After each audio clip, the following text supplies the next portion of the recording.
Шквалистый ветер, который поднялся в Красноярске накануне вечером, наделал немало бед. Порывы достигали 24 метров в секунду. В результате сразу в нескольких районах города повалило деревья. Утром некоторые автовладельцы обнаружили, что не могут выехать со своего двора. Их машины были заблокированы тополями.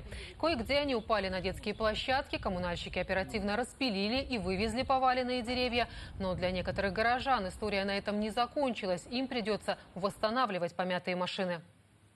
Сейчас независимый вызов. Будем судиться. Судиться? У председателя дома лежат заявления на спил этих деревьев. То есть уже в течение 2 лет. 2 года пишете? Да. И никто так и не приехал, ничего? Ну, то есть обрезку вот делали маленьких сучков. Больше ничего.